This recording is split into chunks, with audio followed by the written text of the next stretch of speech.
Welcome to Bonnie's Beat. I'm your host, Bonnie Squires. We're coming to you from Radnor Studio 21, which is also now on mainline television. So we broadcast in Lower Merion, as well as in Radnor, and some other exotic places as well. We're coming to you from the studio in the heart of downtown Wayne. We like to showcase important people in the community who are doing things to help all of us. Got a very interesting guest today. This is the first time I'm meeting him. His name is Neil Sukonik, and he's a home builder. Sukonik, what's it called? Sukonik Building Companies. Sukonik Building Companies. But in his volunteer life, he's the president of the Friends of the Gladwyne Jewish Cemetery. Jewish Memorial Cemetery. Jewish Memorial Cemetery. Right.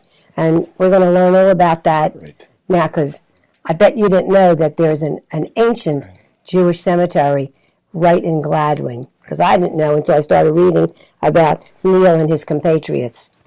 Thanks for coming today, Neil. Happy to be here. When was that cemetery founded? 1893 by a guy named William Silverstone, who was a Jewish immigrant in South Philadelphia. And they were the Jewish immigrants who came from the Pale of Settlement in Eastern Europe to avoid persecution that was going on. The pogroms. The pogroms, exactly. In Russia. They settled in South Philadelphia. They were very poor. They were looking for a place to have proper Jewish burials. And one of their members founded the cemetery.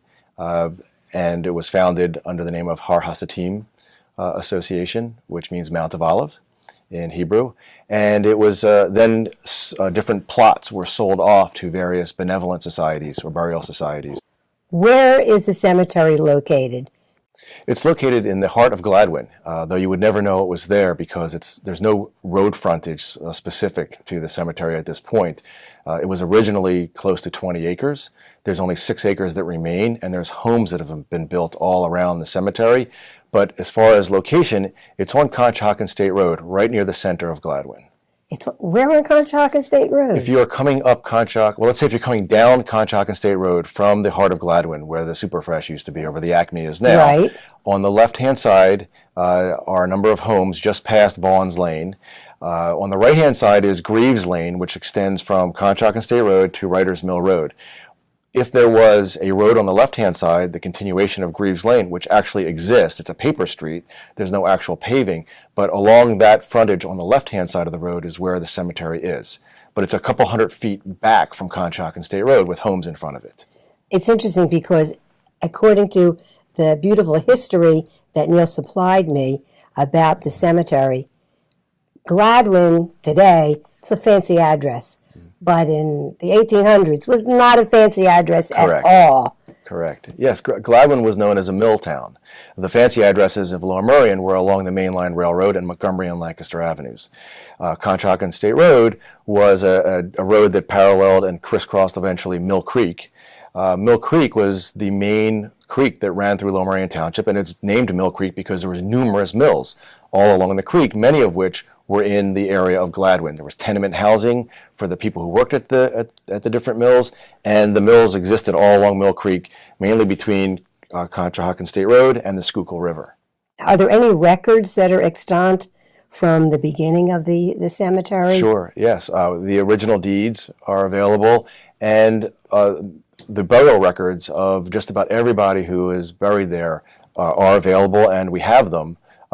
For thousands of people who have been buried there over the time period from 1893 on. The last burial was 1945, although most of the burials happened in the first 10 years. Are there any descendants of the people who had been buried there that are still around today? Or? Sure. Really? We have probably once a month we get an inquiry from a family who's doing some genealogy or looking into their past, asking if the name of the person who they show as potentially buried at Har Hasatim, if we have records for them, and we often do. We also have a member on our board of trustees named Todd Barrow, who has a couple of great-grandparents buried at the cemetery. Isn't that interesting? But when you got involved with it, it was like completely overgrown and it was a disaster. So the cemetery was abandoned in the 1950s. It has a long and interesting history. It went bankrupt in 1911, and 16 out of the 19 acres were sold off at I didn't that know time. that Donald Trump was available in 1911. Sorry about that. The bankruptcy has a long and storied history, right? So the story goes that in 1911, the cemetery went bankrupt and lost 13 out of the 19 acres. There's only 6 acres left out of the 20 acres, and in 1950, it came out of bankruptcy. There's a longer story to that, but in the 1950s, the last caretaker passed away, who was working and improving the cemetery and taking care of it. The last burial was in 1945, and for 40 to 50 years, it was abandoned, not taken care of, basically forgotten. Are there still gravestones and markers? There's about 1,000 headstones. 1,000 that we have located. When we first came upon the property, it was because the property was going to be sold off to a builder who was going to build homes there, and the 1,000 graves were going to be disinterred and moved somewhere else. The community, the neighbors, there was outrage that that was going to happen, and it ultimately went to Orphans Court in Montgomery County, and the decision was made that Beth David Reformed Congregation, which is the local closest Jewish organization to the cemetery, would take deed ownership, and all parties agreed in a stipulation agreement that would happen. Since that time, which is about 15 or 18 years ago, efforts had begun to clean up and restore the property. It was an overgrown mess. It was not, you were not able to walk through it. You could barely even know that it was there. You wouldn't even know the graves were there because there was 3 or 4 feet of thistles and weeds and undergrowth that occurred over those 50 years. There was not such a thing when that cemetery was created as perpetual care. Not for that cemetery, that's for sure. There was perpetual care, certainly Laurel Hill, West Laurel Hill. Other cemeteries had perpetual care built in. This was a cemetery for very poor immigrant people that paid a few dollars only for a burial. And there was no perpetual care. I assume that the founders of the cemetery assumed that there would be enough burials over the years to constantly afford the ability to replenish it. But that didn't happen. And so in the 1950s, there were no funds left, and it was abandoned and recently discovered in the late 1990s as part of the litigation that occurred. And over the last 5 or 6 years, very large efforts have been made to begin to restore it, not only as a cemetery, but because for 50 years it lay dormant, nature has taken back over, and it's created an incredible natural preserve for different types of plant life and different types of animal life as well that is not usual in our area at this point. What kind of animals? Well, there's different kinds of frogs, and there's deer, and there are other types of small raccoons. There's raccoons and other types of animals like that. Exactly, that have. They come to my little yard because they like to open the trash cans and see what's doing in there. Even when I put a brick on top of each trash can, somehow they're strong enough that they knock the brick off and they lift it. They chew. They do. The raccoons chew like crazy. So here, it was their own natural habitat, which was recreated. And that has been, we've been retaking that back a little bit while trying to still honor the fact that it is a natural wonder that exists. How did Neil Sukonik get involved with the Gladwyne Jewish Cemetery? So as a member of Beth David Reformed Congregation, I'm actually a vice president of the synagogue. I forgot to salute when I first met you. I was asked to get involved to help out with some of my background, not only as a home builder back in the day, but also as somebody who's very interested in community and in the future. Do you tend to garden at home? I'm a handy person. And you know, as I mentioned to you earlier before we started, I own Camp Canadensis, which is a children's camp, and they know that I'm very interested in the well-being of the future of our citizens. And so they thought that I would be somebody who would take this challenge on, and I did, along with 10 other trustees in addition to myself. But it's not just going to board meetings. No. Do you get out there? We are hands-on. And we are hands-on with the tools. You're cutting and digging and... We are doing all of that. We had to cut through an awful lot of brush We've What about had to, poison ivy? There is a little bit of poison ivy, but not so much, and we avoid it. And we have had to do a lot of clearing. We've had to take a lot of dead limbs down. We've had to do a lot of raking and weeding and a lot of hands-on physical labor to get the cemetery to the point now where it's traversable. We actually have paths going through the entire cemetery, so every grave is accessible, and all of the really unique natural parts of the cemetery are accessible as well. Who comes there? We have two interesting groups of people that come. First, there are on a monthly basis people who come and visit their relatives. Oh. In Jewish tradition, you leave a stone on top of the headstone, Right. As a mark that you were there and to show that you care. And we notice those on an ongoing basis still occur. The second group are people such as the Lower Merion Conservancy and people of the Broadwell Trails What about organization. Riverbend? Riverbend's close by. Right. You'd think that they'd be interested because they're all about environment. Sure. Well, there is interest there as well. There's a lot of overlap between the Lower Merion Conservancy and Riverbend Environmental, and those folks do come through and take a look and see what's going on because it really is a natural wonder. It's a spectacular location of wildlife, of plant life, as well as being in a very moral and an interesting religious aspect of the location. Has anybody made a record of what is carved into every tombstone? Yes, we've begun to make those records. We have a lot of records. A lot of the tombstones happen to be in Yiddish, and a lot of the tombstones also have worn away through erosion because they're not fancy granite tombstones. So some of them are very difficult to read. Some of them are difficult to translate, but we are well on our way of translating every one of them. I studied Yiddish for years with the late Dr. William Glicksman, who he was a Holocaust survivor, survived Auschwitz. The day they took everybody out from his barrack and gassed them, they had him somewhere where they were beating him and torturing him, thought he had information. He didn't have any information. And when he went back to his barracks, he was the only one. And miraculously, he survived. So he ended up in Philadelphia as the principal of the folk shul in Overbrook Park, which taught Yiddish. Now, I always wondered, how could I learn Yiddish? Because my grandparents spoke Yiddish. And my parents spoke a broken kind of Yiddish when they didn't want the Kinderlach to know what they were talking about.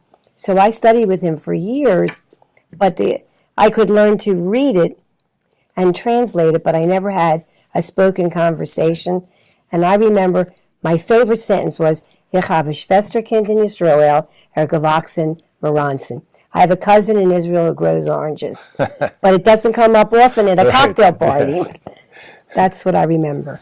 So and a few phrases. Right. Well, I think there's some Yiddish phrases. Do you speak Yiddish? Not too much. There are some Yiddish phrases which have certainly found themselves into on television. Right, for sure, more and more. But we are in the process of translating a lot of the headstones. We have records of all the headstones that we know of.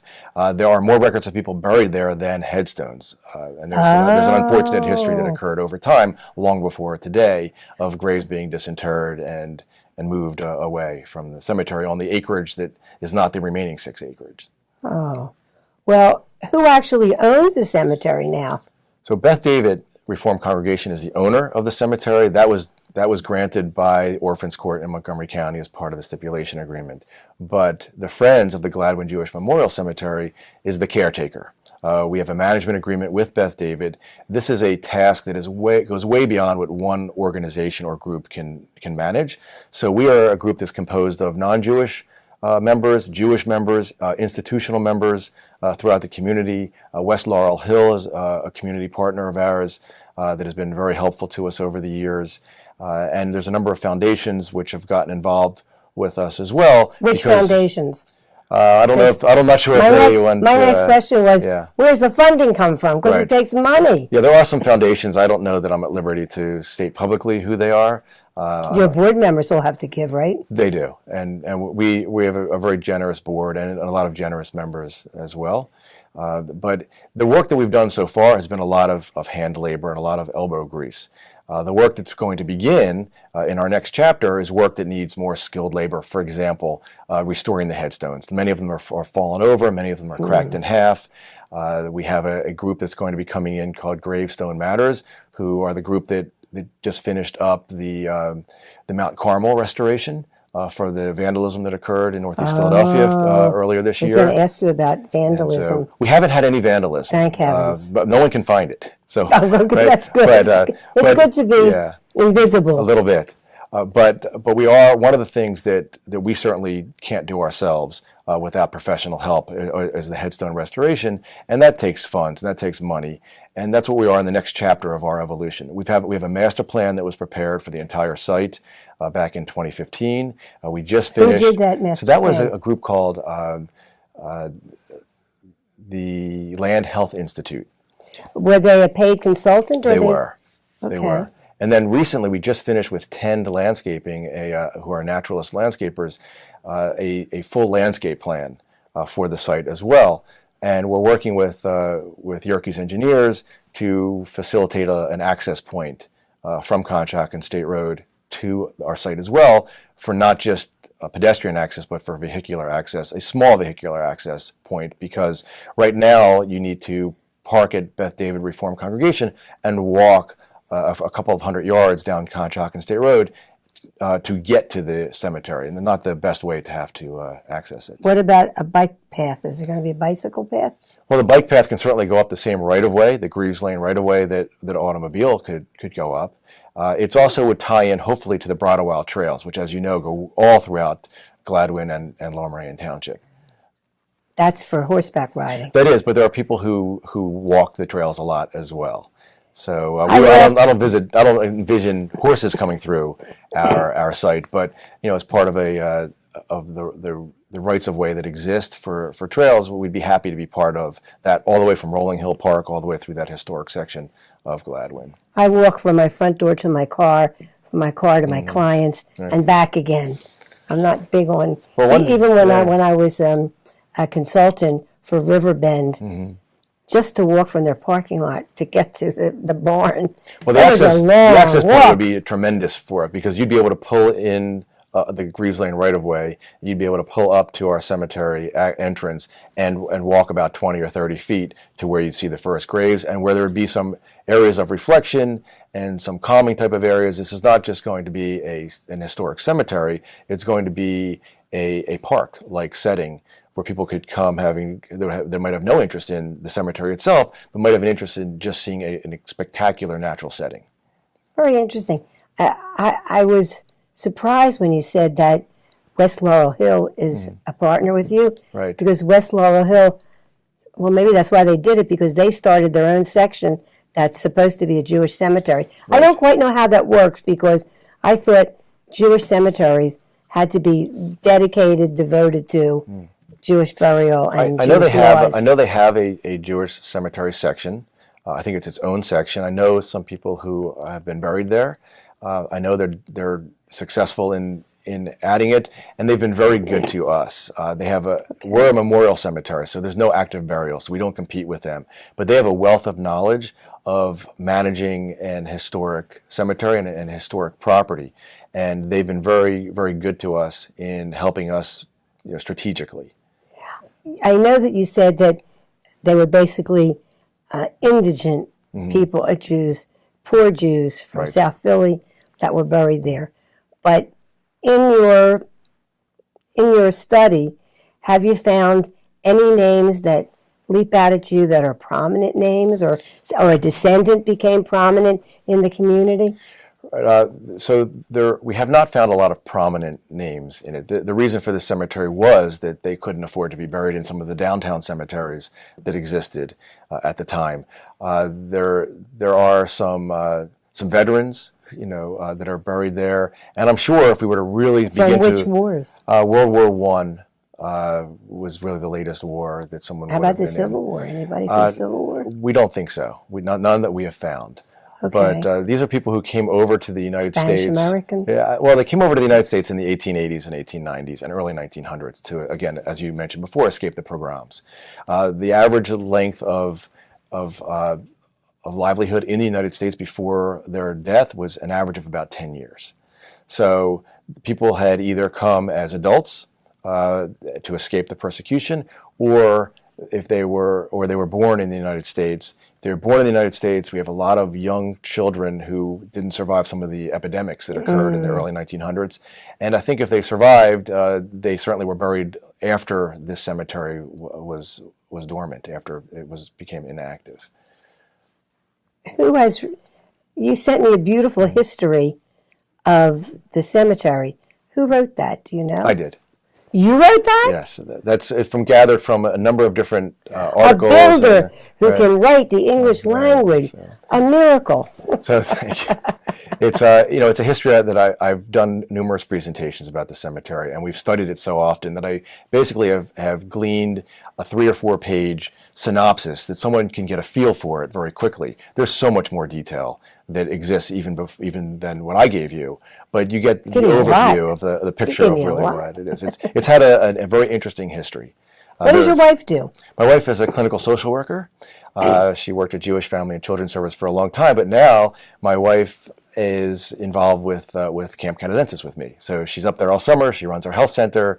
Basically, about 10 years ago, we had the opportunity to get involved with the camp, to take ownership, and to be really involved with mentoring young people, which is really in her wheelhouse, and something that I was always interested in as well. Where did you go to high school? I went to Lower Merion High School. Yay! Yeah, I graduated in 1980 from Lower Merion High School. I'm a local boy. Where did you go to college? Lehigh. I went to Lehigh University. What'd you major in? A finance major. And my friends were engineers, but I was a finance major. Were you a good student? I think I was a good student. I did pretty well. Did you go on to graduate school at all? I did not. I went into our family business. That's how I got into the home building business. My father was a builder, and my brother and I both went into that business for quite some time.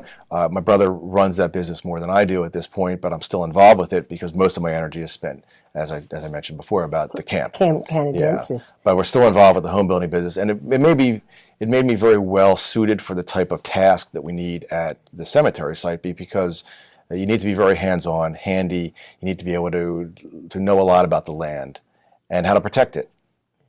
What happened? We had a major storm recently. I mean, thunder and lightning and inches of inches of rain, flooding.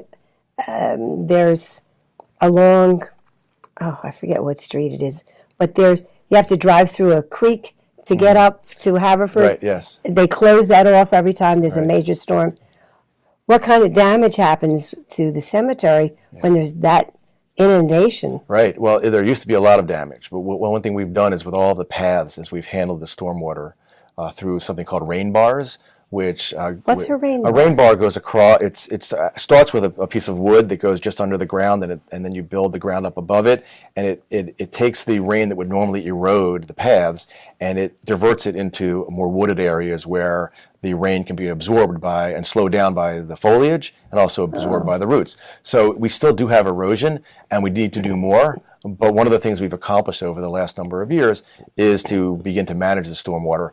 Some of our paths are still dirt, but we've spread a lot of wood mulch and wood chips over a lot of the paths to stabilize them as well. Are there any politicians who are involved with you who have blessed your endeavor? We have no politicians that are part of our board. We do have some members of our board who we have a spouse of a former Lower Merion commissioner who's on our board. Who's that? Ernie Delheim. And Dr. Yes. Ernie. Oh, so Jane is on the board? Jane is not, but Ernie is. And Ernie's the one who reached out to me. So terrific man. I go to his dental office, yes. Well, he's a great man, and we are able to we have met with the township before, with township planning, to get some guidance as far as where our frontage is and the history of the site.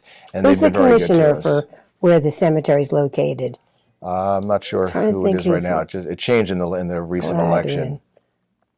I can't think right now. So we've met with the Gladwyne Civic Association in the past and explained to them what we're doing, and of course the neighbors surrounding the property. We are surrounded by a number of single-family homes at this point. Large, very nice homes. Expensive single-family homes. Yes, it's amazing what Gladwyne is now versus what it was 100 years ago. Yes. But we have a good relationship with our neighbors. They're happy that we're trying to clean the place up. It's a heavily wooded site now. It used to be an open field, like most cemeteries. The neighbors are happy that we're not looking to clear the site. We certainly don't want to do that.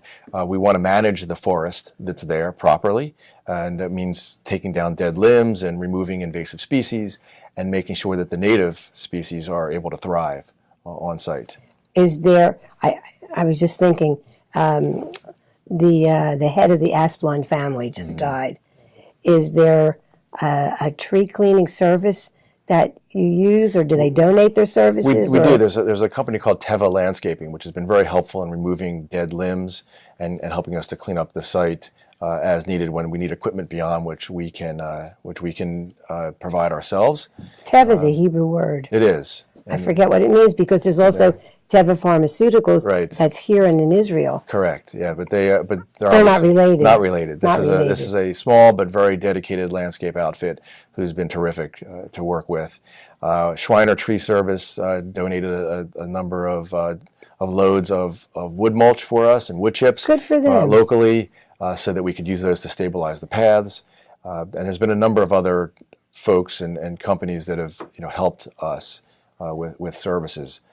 But again, we are entering that chapter in our cycle of improvement that we're going to need more funding and bigger and better help than we have now. And I think that we'll get that. I think there's people that this resonates with. It's very tangible, it's very moral, it's a very ethical thing to do, and you really can see the fruits of your labor very quickly. We have lots of groups that come to help us out. Any fruit trees on the property? Speaking of fruits? Not a lot of fruit trees on there. We do have some invasive cork trees. What does that mean, an invasive cork tree? Well, cork trees are not indigenous to our area, but somehow they found their way onto the site. And when we have youth groups come, they're all very interested in feeling the cork. The cork trees are not going to remain. They actually choke out the indigenous species. But it is a nice thing to show the youth groups when they come and clean up. And we have a number of dedicated synagogues and other organizations that have helped out over the years. How many hours a week do you dedicate to this? It's certainly numerous hours. I mean, it varies from week to week, but I would say that it's certainly multiple hours every week that we're dealing with either strategic planning or going to meetings or speaking with people or actually going out to the site to help. How many pairs of garden gloves have you gone through? A lot. There's been a lot of pairs. We've worn out quite a few. This has been a number of years now of very hands-on work and effort, and we've been very blessed to have so many people who've come and helped us out. What's your title with the trustees? I'm the current president of the Board of Trustees. I was actually the founding president. There was another president for a period of time, and I have the distinction of being the president again. But we have a really, really dedicated group. Tell me of about people. Steve Fetter, because he was one of my favorite people when I worked at Temple University, and he was a brilliant student. So Steve Fetter is now a brilliant attorney. Yes. He's a good friend of mine. He's on our board. He provides legal counsel to us, to our trustees, but he's a volunteer member of one of the 11 members of our Board of Trustees, and he's been a very dedicated and helpful member of our board. Tell us the name again of your organization, Neil Sukonik. Right. It's Friends of the Gladwyne Jewish Memorial Cemetery, and we work very hard, and it's a blessing to do what we do. And if you come out to the cemetery, I showed you some photos earlier of what it used to look like and what it looks like now. And if you see on our website, if you Google... What's the website? Well, What's the website? It's GladwyneJewishCemetery.org. But if you Google Gladwyne Jewish Cemetery, it will come up, and then you'll be able to click right on the link very easily. And you'll be able to see some videos of what it used to look like, a drone video as well, and lots of photos of before and after, as well as a way to donate and join our organization. That's important. Thank you very much, Neil Sukonik with the Gladwyne Jewish Cemetery. We'll see everybody next week. Thank you very much for having me.